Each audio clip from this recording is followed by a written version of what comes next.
You're right. I did lose $1 million last year. I expect to lose $1 million this year. I expect to lose $1 million next year. You know, Mr. Diamond, at that rate of $1 million a year, I'll have to close this place in 60 years.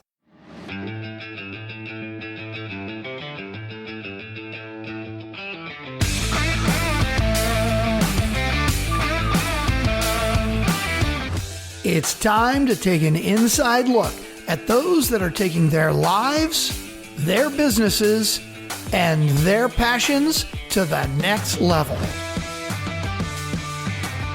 Get ready to thrive loud with Lou Diamond.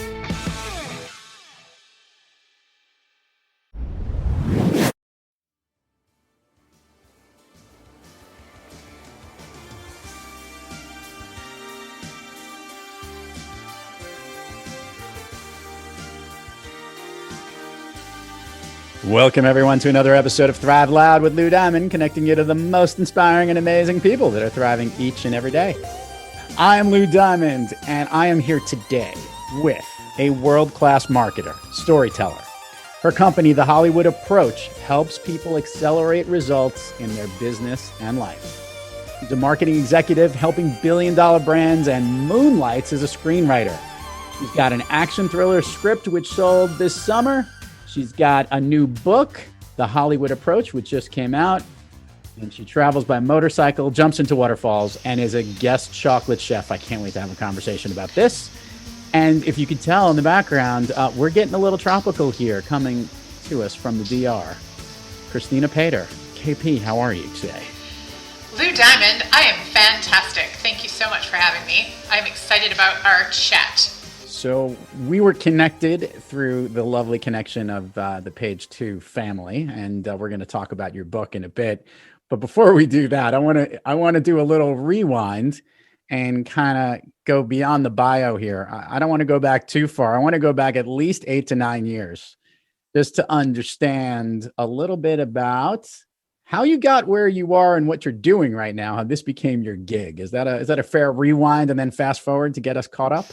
That is a fair rewind, and I'm going to try to keep it short because I think there could be a movie on the way. Like, you didn't hear it from me, but there could be a movie on the way about this. So 8 years ago, I was having increasingly debilitating panic attacks in the water after being a certified diver, a rescue swimmer, a lifelong, like since I was 2 years old, even though we're not going back that far, lover of the water. So it got to the point where I was becoming scared that the next move was going to be not having a panic attack while showering or bathing. So I was reached a crossroad rather suddenly, like it took a sharp turn and suddenly reached this crossroad where I'm like, okay, I've got to overcome these panic attacks in the water, or I'm going to have to live a life of not doing the number one thing I love. At the same time, I was a story analyst in Hollywood. So my job was reading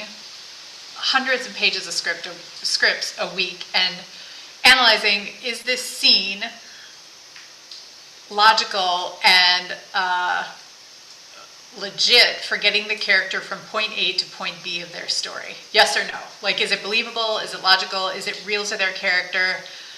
You know, all that stuff. So this conversion happened where I was not getting my own character through the panic attacks and I had to take drastic action. So, long story short, I bought a ticket. I read about this place in the Dominican Republic called 27 Waterfalls, and I decided that that was going to be my path to freedom, and I was willing to risk either winning it all or having cardiac arrest on the falls and going to this place, hiking up for 2 hours, and to get back down. Only way to get back down besides like, what are those called? Rescue lifts or whatever. Yeah, rescue help. Hopefully led by Ben Affleck, like in Argo, but not. That wasn't really a thing, but yeah. Anyway, so that's what got me here. I decided to come to the North Coast DR and jump into 27 Waterfalls to overcome these panic attacks. So you did that, and as you could tell in the background, folks, so that's rain that you are hearing live from the DR. You're still there. I'm still here. I got And yeah, still here, still loving it. Well, that's awesome. Okay, so I'm always fascinated by writers. I'm even more enamored by screenwriters. And I want to kind of understand, and I know where it all blends together, in that you work in marketing because you probably are really good at telling stories. Has that been something in your life that you've always wanted to do?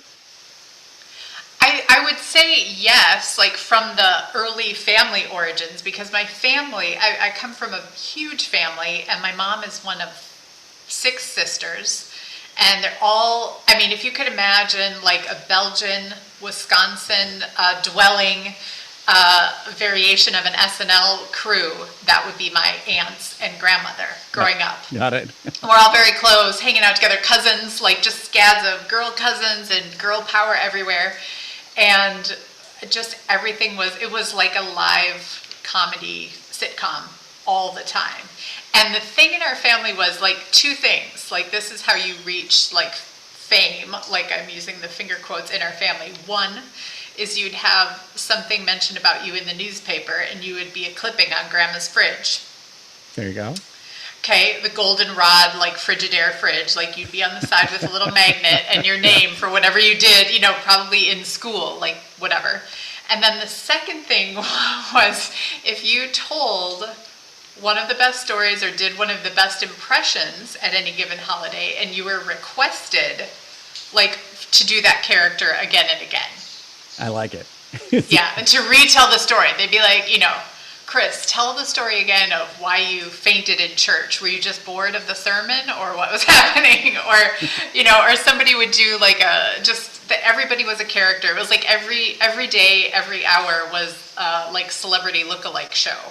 And so every character in town had names. We still use some of those names for, like, if somebody's 5 minutes late, you're the Barretts. I don't even know who the Barretts are, but that was something like as a kid. And 5 minutes late was a big deal for like Thanksgiving or something like that. And my mom, our family would always be the Barretts. We would be late. It's like, we're not even that late. I mean, according to Island time, or then was LA time and all these other things.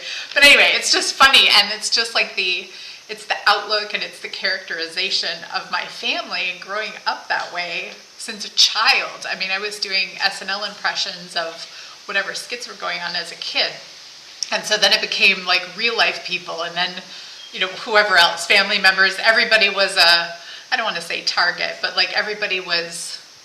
Anyone with open scene. Game. I'll say target. I said anyone. Okay. for getting incorporated into the stories. I love that. Yeah.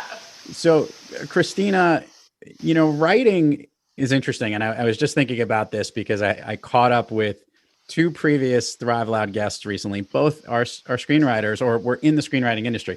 Mark Bombeck, who's written Unstoppable and all those Planet of the Apes movies most recently, along with many other things, walked through a whole process of you know, how hard that business is in writing screenplays. And from the flip side of that, we've had Brant Pinvidic on, who actually made a book called The 3-Minute Pitch, because he's heard on the other side of trying to buy programmings, whether for television or for movies, to listening to the stories from your seat. And when you're telling a story or thinking of a Hollywood approach, is there a certain methodology that you follow that enables you to summarize your story in the way you tell it to someone, to let someone know, so this is what I'm writing about? There is when I'm writing it. Now, when I'm speaking off the cuff, less so. Okay. Because I think it's almost like my neural pathways are so honed now with the writing and working as an editor, like on that side, that I tend to be more rambling as a speaker. So I really prepare. So how I overcome that is preparing. But to answer your question, do I have a formula? I do, and for the book and for the purpose of what I do, you know, you can talk to different people, and everybody will have, you know, there's the hero's journey, which is 12 steps. There's like Snyder's beat sheet, which is 17 steps. There's, you know, the 3-act system, the, you know, 9-step rewrite, the 7-step rewrite. There's, you know, all kinds of steps. So I just would add my voice to the choir And I actually use all of them. So sometimes people try to alienate the others of why others are bad. I actually use all of them when I'm working on something.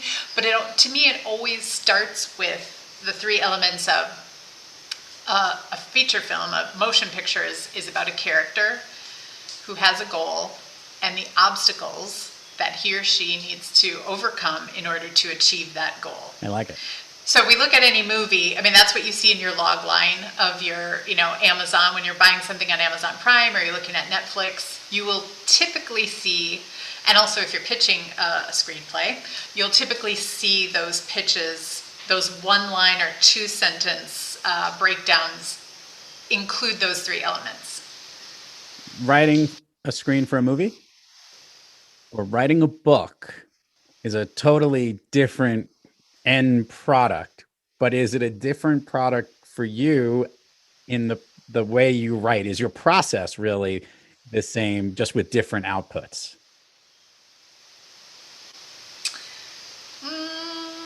Yes and no. Okay. Because my books have been more, and more of my clients are nonfiction. So they're dealing in some kind of professional development, personal development, business, whatever. And then a screenplay is so much more complex because you're dealing with, you're trying to bring either fictitious or real people and make them look fictitious or whatever the range is there on the reality versus not. You're bringing those characters to life through dialogue, through really choosing carefully the character attributes that are present in a screenplay. Okay. And so it's more complex. And I feel like so many more things can go wrong there.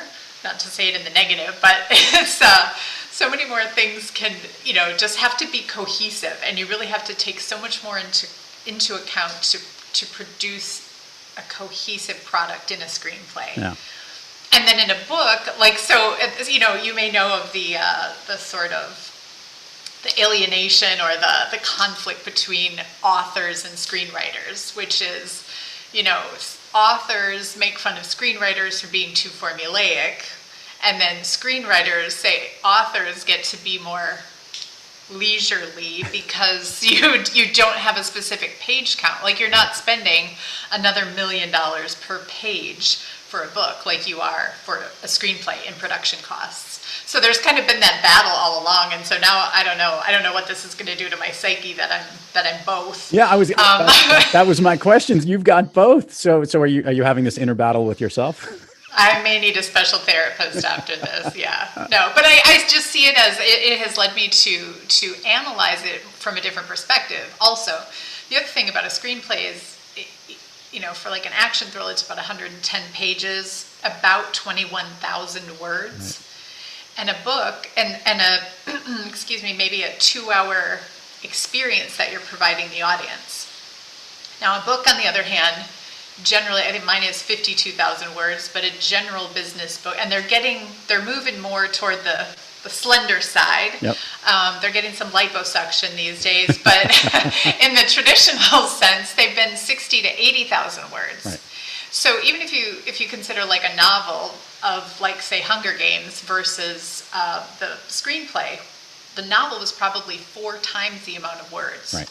Maybe more. Maybe it was 100. I don't know. I didn't do the word. I didn't count all the words, Lou. But the point is, the screenplay is less. And so when we sort of battle of, if we're trying to compare story to story, even the Born Identity books or Aaron Brockovich's book or any of those, it's not really a comparison because it's a completely different experience. The reading experience would be around 8 hours, give or take, and the movie watching experience would be 1/4 of that. It would be around 2 hours. So it's hard to say. It's kind of like, do you like apple pie better or do you like mashed potatoes?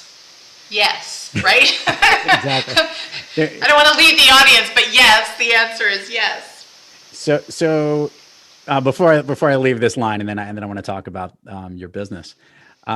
It's actually fascinating because there's this, whether it was because of COVID or we've been streaming series or much longer, and I just recently watched Zack Snyder's cut of the Justice League, which was 4 hours, by the way. Did not know that going in, but they broke it into different segments, and you felt like it was the unabridged version of an earlier script type of thing. Maybe there's this coming together, so maybe the books are getting more slender, but those screenplays are getting a little wider.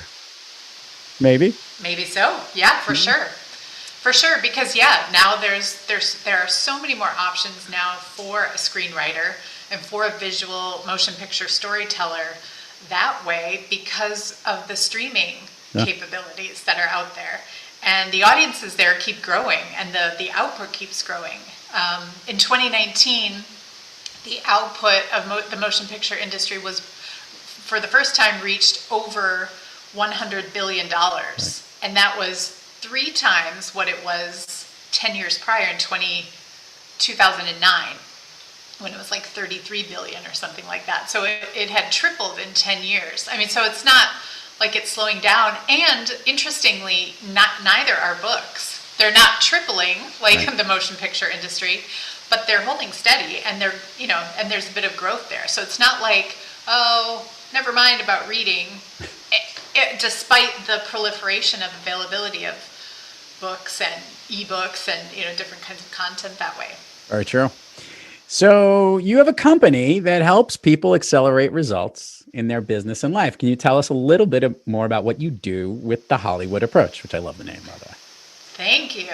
Yes, I can. So the Hollywood approach is taking all the same exact elements I use to create a heroine's or hero story for the big screen, and how we can look at those same elements and apply that to our real lives.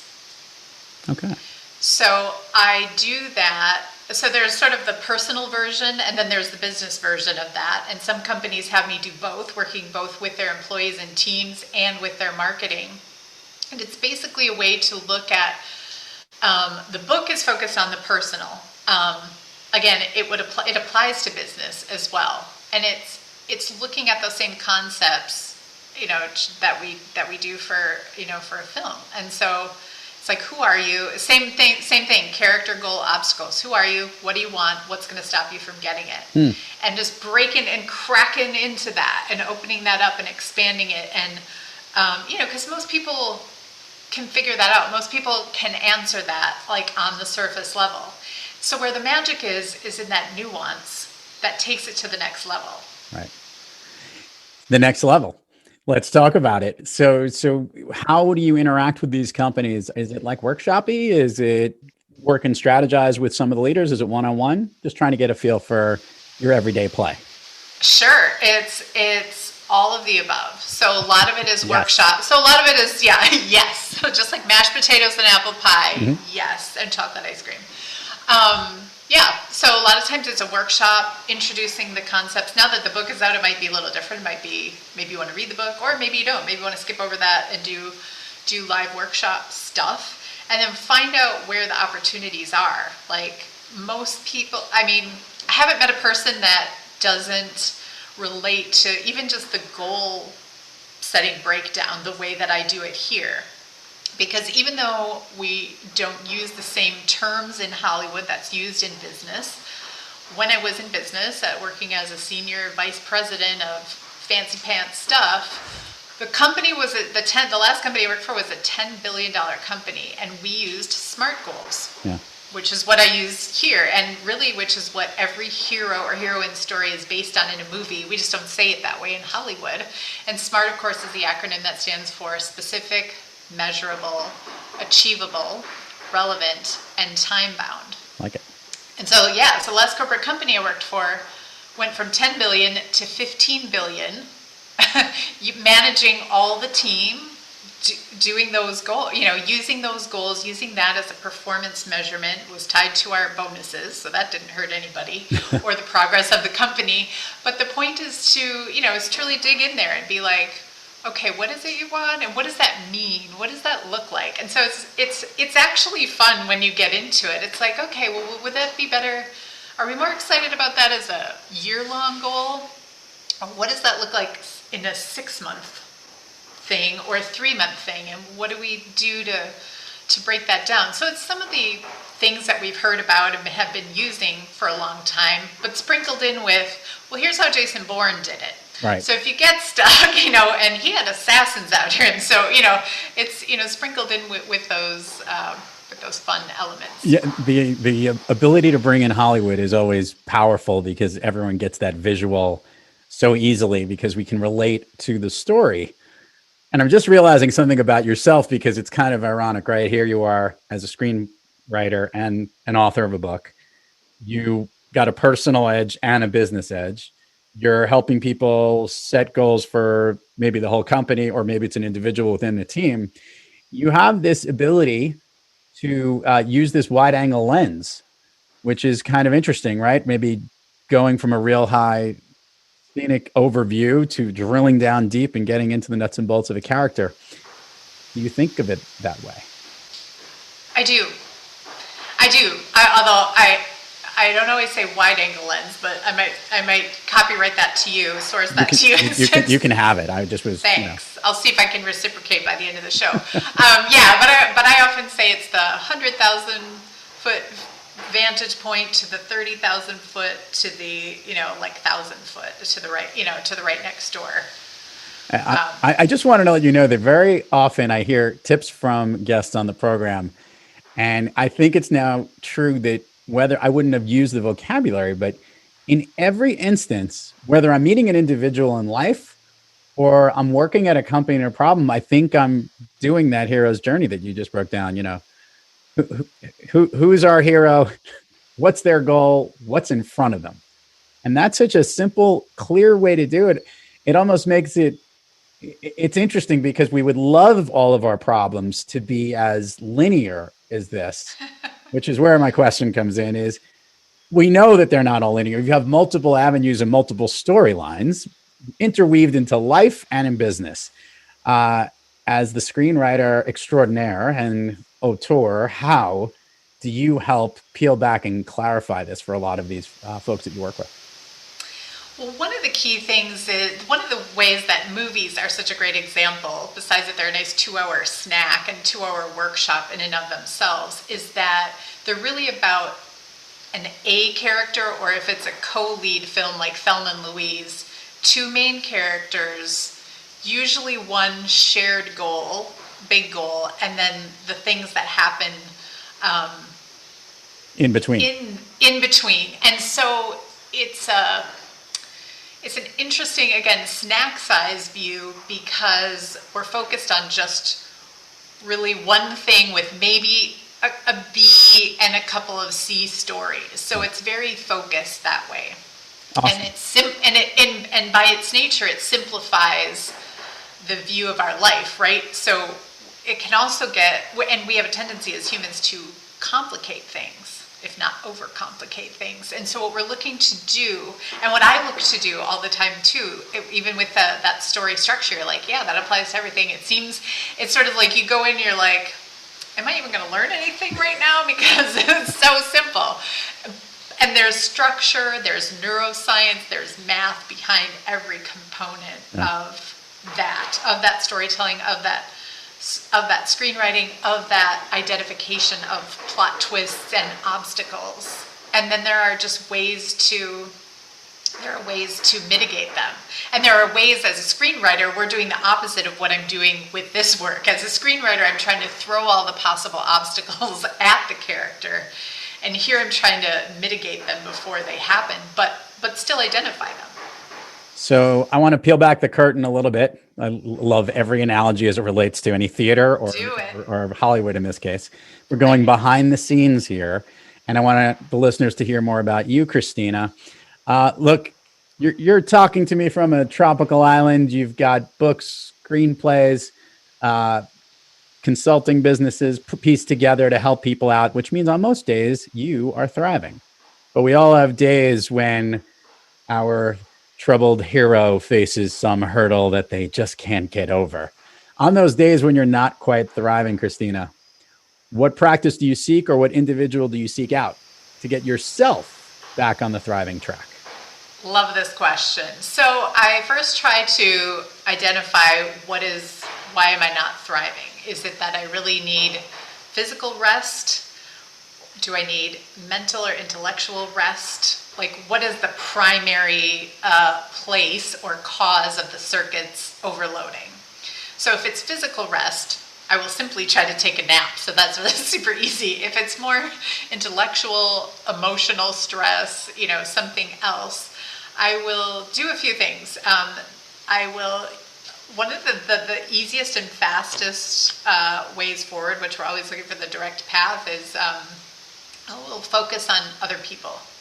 So I may call just anyone I can think of who might need extra support. And a lot of times that can be a younger person who just tends to, or just who doesn't need extra support these days, right? And just say a positive word. Hey, I think of my niece all the time. It's like, hey, how are you? What's going on today? That kind of thing.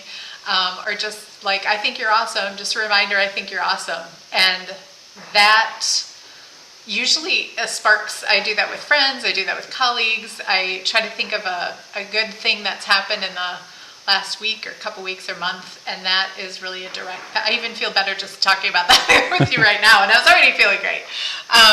But lifting people up. Oh, I love that. Helps me feel. Helping others lifts you up. I love that. That's really good. Let's do the admin part of the show, KP, which I'm calling you that because that's what I've got initials everywhere here. Share with the listeners all the places people can find you, websites, URLs, social handles, whatever it is. We'll put it all in the show notes, but it always gets way more engagement when they hear it directly from you.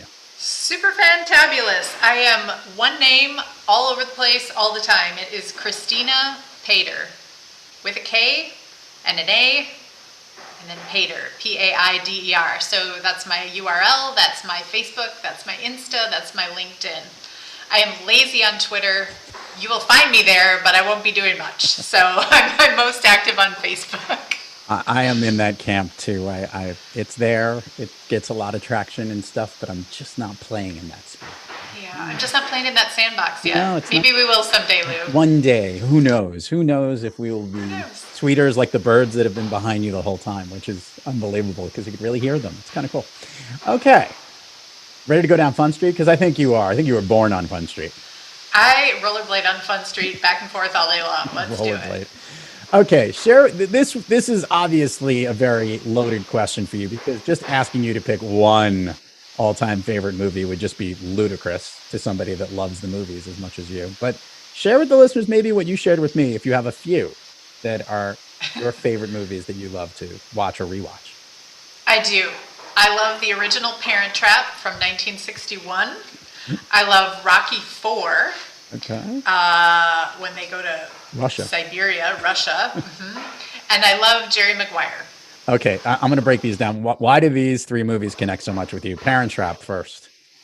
Parent Trap, I think, again, having shared the background of my family, of all these women everywhere, I think I just love the idea that all of a sudden you have a secret twin sister that you never knew you had, and then you get grilled and in trouble for hooliganism.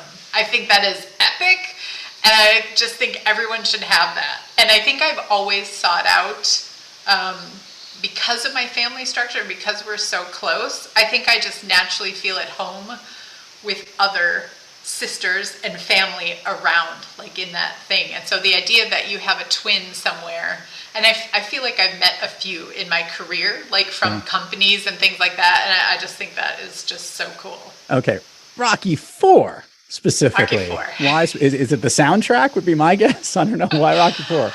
I do like the soundtrack. But also, I am originally from Wisconsin. Okay. And my parents still live in the house I grew up in. And they also have a place in the Upper Peninsula of Michigan. So whenever I drive there, even if it's in the summer, I feel like I'm going to Russia, to the place where Rocky trained. I just do. I just have this whole experience about it. And so that's not why, but I like the storytelling in that he goes away, he, reaches in deep and finds another part of him, finds the extra 15% that he didn't think or didn't know he could get, and the whole man versus machine, and I like the speech at the end, all of it. Okay. And now this one I get because of the writing, I'm guessing, but Jerry Maguire, why that one connects with you so much? I can can just watch that over and over and see something. Maybe it's a sign of senility or forgetfulness, but every time there's like another line, I was like, oh my gosh, I can't believe that's such a great line, or that subplot and these sub-characters are having this story thing together, and it's really incredible. It is. It's really interesting because what's ironic about this is that movie started off with the whole concept of the manuscript, really, which was this memo, the mission statement, right? Exactly. Which gets looped right back to the book ended right at the end when the quarterback at the time, Troy Aikman, is in the studio, right when the contract is finally signed, and they're in the finale of the movie. But it's really you really have to give that whole movie. Cameron Crowe is so great in that movie because you've known what he's built over the years, and then almost felt like that was like the ultimate. And it's such a good story too. Such a good fun. Okay. Fun Street speed round. And this is how this works, Kristina. I know you listen to the show, so you'll be pretty prepared for this. I've thrown in a couple of curveballs. So the way this will roll is I'm going to ask you something, and I want the first thing that comes to your mind. Things that lift you up, make you feel good, motivate you, basically make you thrive. Ready? Okay, I'm ready. A song you love to hear or that pumps you up? Good as hell. Favorite food that's not a dessert? Fried cheese curds. Favorite dessert? Triple extra spectacular chocolate lava cake. An activity you wish you did more of? Meditation. An activity you wish you did less of?